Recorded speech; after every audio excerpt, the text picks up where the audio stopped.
Hi there, I'm Rebecca and a really warm welcome back to my channel, Created by Rebecca. In this week's video we have the last 3 kits from our Crafty kit company needle felting advent calendar. Let's get started.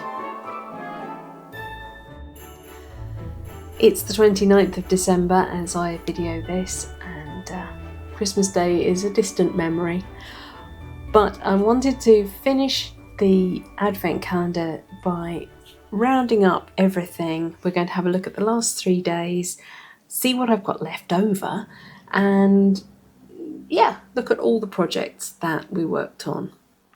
So days 19 and 20. I'm big and bold and don't make a sound, a festive friend you've surely found, with antlers wide and a sturdy stance. I'm here to help you make merry and dance. I'm not sure who wrote these poems, but and we have a moose in the hoose. Now, I'm going to be honest, this is probably my least favourite project of all the ones we've done. There were some slightly odd ones that I wasn't sure, but I think this one ranks as my least favourite.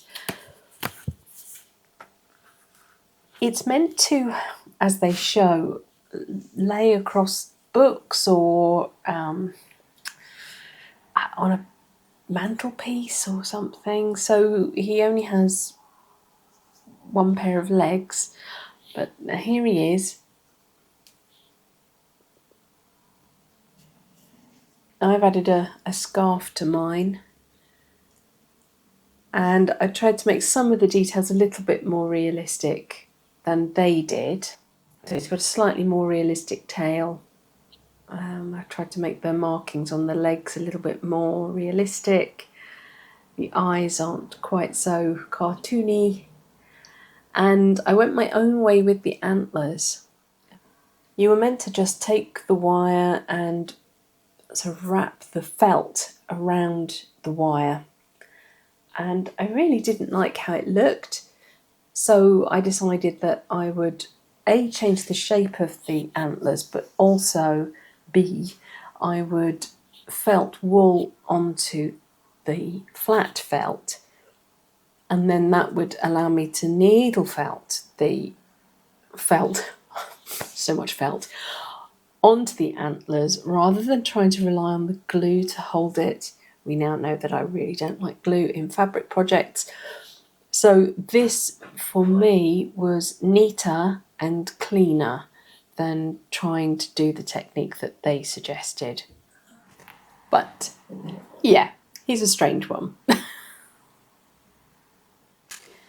Fast forwarding on, today's 21 and 22.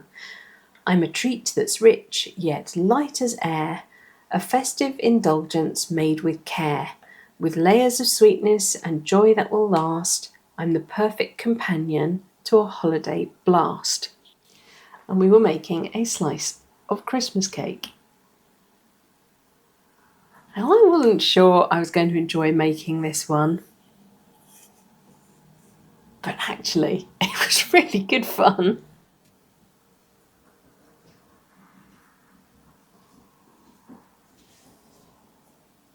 So you've got all the layers, you've got the icing, the marzipan, you've got nuts or maybe suet, and cherries and currants, and all sorts of things, and you make it so that it has a darker edge around the cake so it looks like it's been baked. And I just thought that was lovely. I thought there was a really lovely amount of detail on that. It was quite quick and easy to felt up together. You just make a big block of brown and then add the details to the surface. Yeah, I really enjoyed that one. And it does look very realistic. It keeps sort of taking us by surprise every time we walk past it. And the last project, days 23 and 24. I waddle on rocks, yet fly through the air, a tuxedoed traveller with winter to share. With feathers so black and a beak so bright, I'm ready to craft in the soft moonlight. And our last project is a puffin. Now again, I slightly went my own way on this one. I decided I wanted to do as close to puffin eyes as I could get. I decided not to do the beaded dangly legs. So let's have a look at mine. And there he is. So the instructions get you to make this little log first, and then it has a pipe cleaner built into it that goes up to support the body. And I decided, rather than doing the feet on the end of the beaded strings and having those dangle over, I would actually felt them to the log and then have him standing straight on top of that. And I think it worked really nicely, and he stands up properly, and yeah, really pleased with him. There's his face and the eyes that I decided to do, and the colours on his beak. I couldn't quite get the beak shape right, but I mean, you can tell what he is. Artistic license. So he was quite a big project for the last 2 days, which I guess you're expecting in an advent calendar. You want that to be the big project, the big thing. But with the amount of stuff I had going on in the build up to Christmas, he was a bit of an undertaking. Plus, I do find that when you get something that's a harsh black and white butting up to each other, it's so hard to keep that junction clean and to stop the black fibres migrating onto the white and vice versa. I find that shows up much worse than it does on other colour combinations. So he does need a bit of a clean up, as does the cat. That's just a little bit of perfectionist in me, but I just want to just tidy that up. What I do have left, of course, apart from the bag itself, is a whole heap of wool. There's lots left over after all the projects, and they're all really usable colours, so that's fantastic. I will be adding those to my stash. And they do give you the colour names at the back of the book. They did give you all the colour names that they provided you for the projects. I have quite a bit of the gold thread left, and I guess I could add that to some things if I wanted them to be tree ornaments. Otherwise I'll just add that to my stash as well. And I've also got the green embroidery thread, and I don't know if I missed an instruction, but I didn't see anywhere to use this. Maybe again the idea is that you could use that to tie them up for hanging ornaments. Maybe. Oh well, again, I can add it to my stash. I've got plenty of embroidery thread. I have still got a ton of the little bells and the little beads left. Now, on none of the projects did they actually say how many you might be using. They definitely left it up to you, so I don't imagine they expected you to use all of these. I'm sure they didn't expect you to use all of these. I know I was being a bit more conservative, partly because I didn't want to run out. But yes, I've certainly got lots left over for future projects. And I've still got 3 needles left.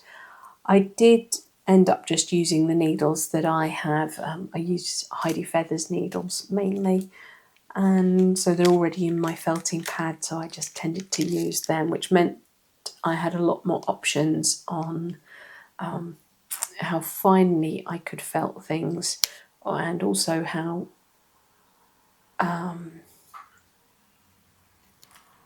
if I needed to make a hole in something, I could use one of my much thicker needles to do that with. So I've still got 3 needles left, so that's nice. I will be adding those to my stash for sure. And of course I've got the book. And because I was an early, not an early adopter, an early purchaser, I also got the big book that contains the previous 4 years worth of projects, and I've been happily making things out of that as well. So, what do I think? I think it's been a really fun kit. I've struggled with a couple of the bits of instructions, but as I've gone through, I've realised that, in the end it's my advent calendar. I'm not absolutely 100% trying to replicate what they've done in the photographs. I can use it as reference, but if I want to do something a bit different, it's my calendar. I can do what I like with it. So I haven't felt bad that I've wanted to do it differently. It's just my own creativity being sparked by the ideas that they've given us. And I think that's great. You can see that I've got everything here amongst some of my other felted creations. I've also been felting Christmas presents for people, so that's fun, and most of those have been given out now, so I'll be able to share some photographs. Would I buy it again? Possibly. Though actually I found the book of the previous 4 years worth of projects easy enough to work from, and using the colours I'd already got in my stash, and I have got quite a stash now, I think I could have done a lot of them without having bought the full kit. I think I could have just gone from the instructions, and obviously some of the ones that had the more specialist wools, like the cat with the tree sparkly, I'm trying to say fur, but I don't mean fur, I do mean wool. I obviously wouldn't have that in my stash, but maybe I could have done something myself, but with green wool that looked tree-ish. I don't know. Or maybe I would have just been prepared to, like I have done with the 4 years, rather than going through and doggedly doing each day, I would just pick some of my favourites and make those. So I don't know that I would buy the whole kit again. Partly because I now want to go off and experiment and maybe try somebody else's or something else's. In the last couple of years I've done inks, I've done coloured pencils, I've done possibly more coloured pencils. I've had a few different ideas of advent calendars I've wanted to give to myself. It was nice to have one that somebody else had created. Yeah, I guess I'll just see how I'm feeling in sort of October, November, when I'm starting to think about these things.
think the best thing about this kit, not just that it's all bundled up together for you and it's been great fun opening it, but also because it's allowed me to experiment and try things that I probably wouldn't have tried before.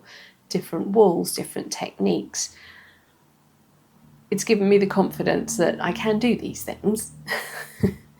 I just need to give myself the time and space to think it through. Right, well that's it for this year's Advent calendar and for this week's video. Thank you so much for watching. Please remember to like, share and subscribe to me here on YouTube. And until next time, bye.